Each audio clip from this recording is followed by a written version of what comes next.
ଆଜି ଯାଇଥିଲୁ ପିପିଲି ମାନେ ବରାଳ ବାଲୁକେଶ୍ୱର ମନ୍ଦିର। ତ ସେଇଠୁ ପୁରୀ ବି ଯାଇଥିଲୁ ବୁଲିବା ପାଇଁ। Hello everyone, welcome back to my new blog. ତ ପୁରୀ ଯିବୁ ବୋଲି ଆମେ ସବୁ 3ଟାରେ ତ ବାହାରି ସବୁ ରେଡ଼ି ହେଲୁଣୁ। ମାନେ ଆଜି ରିଜନଟା ହେଉଛି ମାନେ ତ୍ରିସାର ଜନ୍ମଦିନ। ତ ଭାଇ ତା ପାଇଁ ସବୁ ମାନସିକ ରଖିଥିଲା, ସେଥିପାଇଁ ଆମେ ବାହାରି ପଡ଼ିଥିଲୁ ପୁରୀ। ତ ଏଠି ଗାଡ଼ି ବି ଆସିସାରିଲାଣି, ତ ଜିନିଷପତ୍ର ରଖି ଆମେ ବାହାରି ପଡ଼ିଲୁ ପୁରୀକୁ। ଫାଷ୍ଟ ଆମେ ପିପିଲି ବାଲୁକେଶ୍ୱର ମନ୍ଦିର ଯିବୁ, ତାପରେ ଆମେ ପୁରୀ ସେଇଠୁ ବାହାରିବୁ। ତ ବାଟରେ ଗୋଟେ ଜାଗାରେ ଚା ଫା ପିଇକି ଆମେ ବାହାରି ପଡ଼ିଲୁ ପିପିଲିକୁ। ତ ବହୁତ ସମୟ ଟ୍ରାଭେଲ୍ କରିସାରିଲା ପରେ ଆମେ ଫାଇନାଲି ପହଞ୍ଚିଗଲୁ ବରାଳ ବାଲୁକେଶ୍ୱର ମନ୍ଦିର। ଆମେ ସକାଳେ ଆସିଥିଲୁ ବୋଲି ବହୁତ ଫାଙ୍କା ଥିଲା, ତ ନହେଲେ ଏଠି ବହୁତ ଭିଡ଼ ହେଇଥାଏ। ସେଥିପାଇଁ ଆମେ ଫାଷ୍ଟ ପଳେଇଥିଲୁ ଆମେ ଠାକୁର ଦର୍ଶନ କରିବା ପାଇଁ। ଠାକୁର ଦର୍ଶନ କରିଦେଇକି ଆମେ ମାନସିକ ପୂଜା ପାଇଁ ପଳେଇଥିଲୁ ମନ୍ଦିର। ତ ଆମେ ସେଇ ନନାକୁ ପଚାରିଥିଲୁ, ସେ କହିଥିଲେ 98% ଜଣ ସବୁ ମାନସିକ କରିଥାନ୍ତି ତାଙ୍କ ମନସ୍କାମନା ପୂର୍ଣ୍ଣ ହେଇଥାଏ। ସେଥିପାଇଁ ବହୁତ ଦୂରରୁ ସବୁ ଲୋକ ଆସନ୍ତି ଏଠି ପୂଜା କରିବା ପାଇଁ। ଭୋରୁ ବାହାରି ଆସିଥିଲୁ, ତ ଭୋକ ହେଲାଣି, ସେଥିପାଇଁ ଆମେ ଦହିବରା ଟିକେ ଯାଇ ଖାଇ ଦେଇଥିଲୁ। ତ ଏଠି ଭାବୁଛନ୍ତି ଏତେ ଭୋକ ଅଛି ମାନେ 4ଟା ପ୍ଲେଟ୍ ଖାଇସାରିଲେଣି। ତ ପୂଜାପୂଜି ତ ସରିଲା, ଏବେ ଆମେ ବାହାରି ପଡ଼ିଲୁ ପୁରୀକୁ। ତ ପୁରୀକୁ ପହଞ୍ଚି ସାରିଲା ପରେ ଆମେ ପାର୍କିଂରେ କାର୍କୁ ରଖିକି ବାହାରି ପଡ଼ିଲୁ ଅଟୋରେ ପୁରୀ ମନ୍ଦିରକୁ। ତ ବାଟରେ ତ ଆମକୁ ଅଧା ବାଟ ଅଟକେଇ ଦେଲା, ସେଥିପାଇଁ ଆମେ ଚାଲି ଚାଲି ବାହାରି ପଡ଼ିଲୁ ମନ୍ଦିର ପାଖକୁ।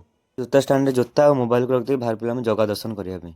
ଫାଇନାଲି ଆମ ଜଗା ଦର୍ଶନ ହେଇଗଲା। ତ ଆମେ ମନ୍ଦିରରେ ପଶିଥିଲୁ 11ଟା ବେଳେ, ବାହାରିଲୁ 3ଟା ବେଳେ, ମାନେ ଏତେ ଭିଡ଼ ଥିଲା ଭିତରେ। ଜଗା ଦର୍ଶନ ତ ସରିଲା, ଏବେ ବାହାରି ପଡ଼ିଲୁ ଆମେ ପୁରୀ ସି ବିଚ୍କୁ। ତ ପାର୍କିଂରେ ଗାଡ଼ିକୁ ରଖିଦେଇକି ଆମେ ପଳେଇ ଆସିଲୁ ଆମେ ସି ବିଚ୍କୁ। ଏତେ ଦିନ ପରେ ଆମେ ପୁରୀ ଆସିଛୁ, ତ ଗାଧେଇଲେ ତ ହବନି, ତ ବାହାରି ପଡ଼ିଲୁ ଗାଧେଇବା ପାଇଁ। ତ ଗାଧେଇବା ବେଳେ ଦେଖୁନା କେମିତି ହେଉଛି ଗାଧେଇବା ପାଇଁ, ମାନେ ଥଣ୍ଡା ଲାଗୁଛି ତଥାପି ସେ କେମିତି ହେଉଛି ଗାଧେଇବା ପାଇଁ। ଗାଧୁଆ ପାଧୁଆ ତ ସରିଲା, ଏବେ ଆମେ ପଳେଇଥିଲୁ ଚେଞ୍ଜ କରିବା ପାଇଁ। ଚେଞ୍ଜ କରି ପଳେଇ ଆସିଲୁ ଆଉ ଥରେ ସି ବିଚ୍କୁ। ସେଠି ଆମେ ଟିକେ ମକା ଖାଇ ଦେଇଥିଲୁ।